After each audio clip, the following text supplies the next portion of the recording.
Well, hey folks, Real Honesty with Joe Methlins, my 30-year reflection on Clash of Champions 2 Miami Mayhem. Enjoyable enough card, even with a couple matches that weren't necessarily all that good for a couple reasons I will get into a little bit later. I do also want to say that I will be doing other reflections on WCW shows. Halloween Havoc 1998, 20-year reflection. Also on the Shockmaster's debut in August of 93. And Beach Blast 1993. Those and maybe Great American Bash 1988. We shall see. It really depends on what I may on my time and everything, because my time may be limited this summer due to the amount of WWE and New Japan reviews I'll be doing. But we shall see. I do want to take a moment to really thank everybody for making these reviews popular and just enjoying them. Whether you provide one view, whether they get one view or whether they get like 150 views. I just really appreciate anybody for watching, whether you watch or just retweet the link and like the link so other people can see. It really does mean a lot, so thank you guys very much. But let's get cracking on with this. JR is outside to introduce some celebrities and promoters, and forgive me as I look down at my notes. It was what it was. It was cool to see JR, there, and younger JR, and where he was still clearly having a whole lot of fun, and he really was the voice of NWA, WCW for a while. During that era of like 88 to like 92, because he left in 93. And you had Tony Schiavone and Bob Caudle run down the card. Steve Williams joined in on commentary for like one of the matches a little bit later. But the opening match was Brad Armstrong versus Barry Windham, the U.S. champion for the U.S. Title, and it was very good. This was really enjoyable, despite a side headlock on the mat, maybe taking a little bit too long, because I'm not the biggest fan of rest holds taking up a majority of the match. This only took up like maybe a minute, but still it drug it down a little. But these guys got the pace right back up. Brad Armstrong, severely underrated worker, very good, whether it was tag teams or singles. Never really got the credit he deserved on a main stage. Even though he was featured in some pretty good matches, he made the most of any opportunity he got. It was good wrestling. Brad Armstrong really was on fire. The crowd really wanted to see him win. The crowd was really hot. The crowd was hot for most of this. Even in the shit matches, they actually were pretty damn electric because they were happy to not see WWE wrestling. And nothing against WWE wrestlers, because there was a really loaded roster in the 80s and very early 90s. But it was the presentation. The NWA WCW product in the late 80s, early 90s was better wrestling-wise. Very few WWE matches were ever like, oh god, that could belong in the NWA days. But WWE was just making much more money, hence why Crockett had to sell later in 88. But anyway, so crowd's really hot. Brad Armstrong looks like he's going to get the victory. Hits a crossbody, 1-2. Okay, after a little bit, goes for another crossbody. And Barry Windham, who's using the claw for a finisher, claw on. And Brad goes down, 1-2-3, and Barry Windham retains the U.S. title, goes on to face Dusty Rhodes at Great American Bash '88. So yeah, enjoyable match, really good. Neither guy looked weak. Brad Armstrong didn't look weak in defeat. Barry still looked strong while making his opponent look good. Barry was really good at that in the late '80s, early '90s until weight gain and other injuries started to pile up. Good stuff. Good opening match. Rock and Roll Express, typical interview. And then Luger and Flair were having a contract signed on a yacht. It was a 123-foot Black Hawk. Big, long Black Hawk. Yes, that is a joke I think that they were going for. Or maybe that was just me making that joke because I was kind of bored during this. But this was just a contract signed saying that the Great American Bash '88 main event they were going to have. And yes, Luger and Flair actually had some really good matches because it was Flair. Flair could get a good match out of just almost anybody. I mean, seriously, he sort of made the Black Scorpion gimmick kind of work at Starrcade 90, which that was pretty shit, honestly. The Black Scorpion gimmick was so bad. It was so fucking bad. Granted, I was 2.5 years off from this, but still, or just over 2 years. But it was good. I mean, I don't know why it was taking place on the yacht. I have no fucking idea. But this is a way to hype Luger and Flair. So okay, they did a little bit later where JR interviews the Horseman back outside the arena.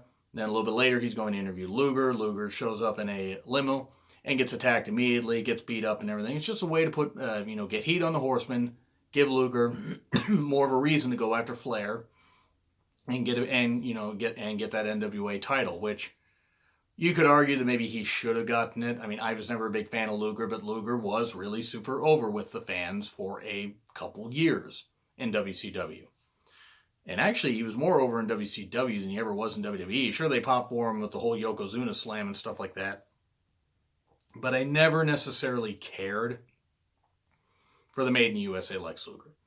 To me, he was always a WCW guy. But, so Luger gets attacked by the Horsemen. They kind of set that whole thing up. So that's setting up for the title match 1 month later.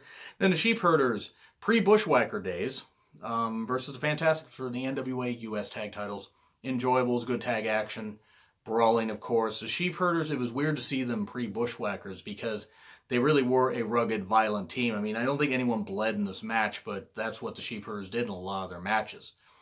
And Vince gets a lot of shit and will continue to get a lot of shit for a lot of stuff he's done, but he did give the Sheepherders, as the Bushwhackers, Luke and Butch, a extended career by making them the Bushwhackers more kid-friendly. They didn't have to take so many insane bumps and be so bloody and cut themselves up and beat themselves up so much.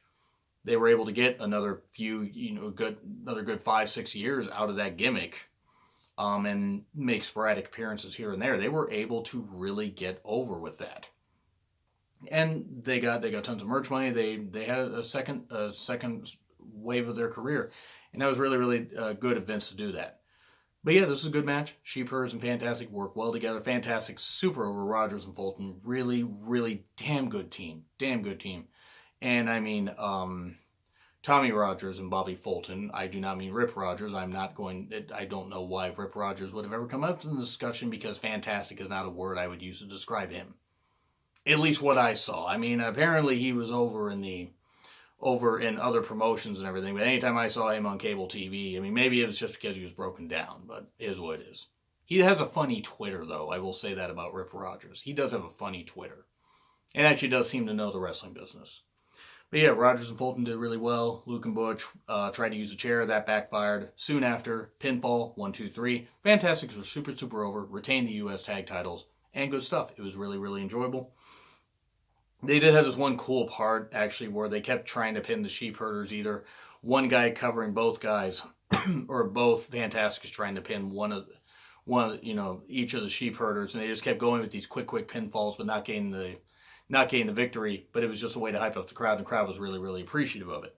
Yeah, Dr. Death, Steve Williams interview, okay, whatever. Steve Williams is never known necessarily as a big talker, but it was alright. Stumbled over some of his words, but Dr. Death, one of the best in Japan, like one of the best American wrestlers in Japan, and he was also pretty damn good in the NWA, WCW, and even, later in his career. Brawl for all notwithstanding, because Russo was an idiot. And then we have Kevin Sullivan locked in the cage. Good, we don't have to see the shit worker that is Kevin Sullivan. And then the Varsity Club, Rick Steiner and Mike Rotunda versus Jimmy and Ronnie Garvin with Precious at ringside. Precious, of course, Jimmy's wife. This is where the card kind of came to a screeching halt, because this was more of like Kevin Sullivan playing mind games on Precious. Kevin Sullivan, I think he had a letter for Precious. Precious had the key to the cage, and he kept trying to convince her to come over. Please let me out. I'm not really that bad of a guy.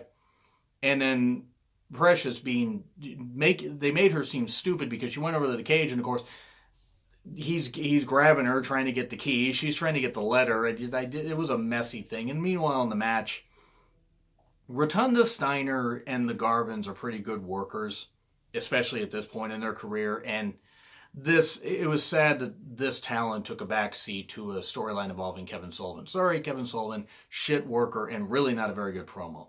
That's just my opinion. I mean, I never really got the appeal of Kevin Sullivan. Whatever. If people like him, that's fine. That's totally fine. I'm not saying you guys are bad. I just never got the appeal. But they did this, and I think it was a DQ finish. I don't even remember seeing a pinfall, but all I know is the Garvins won.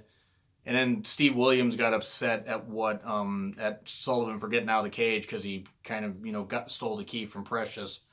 And then is trying to attack her. So Williams runs in and starts beating up Sullivan. Gathers up Precious, puts her in the ring. And then Precious kind of shoves, her husband away when he tries to console her.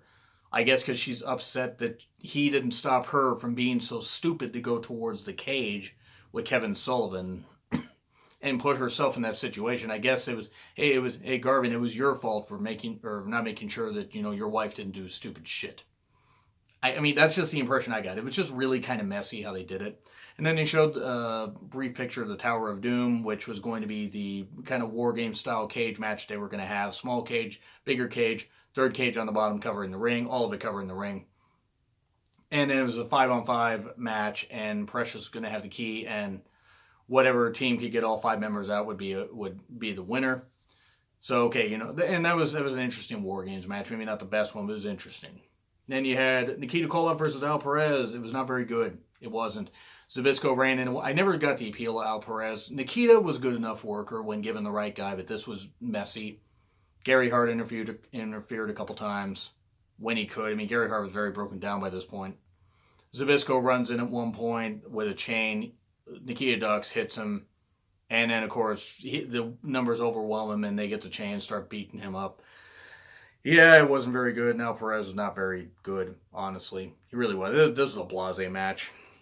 And you had Dusty and Sting versus Tully and Arn for the NWA tag titles. And you know what you're going to get out of this. This was a pretty good match. Hot crowd, especially in Florida, where Dusty had really risen to big heights in the Eddie Graham promotion, Championship Wrestling in Florida. This was good stuff.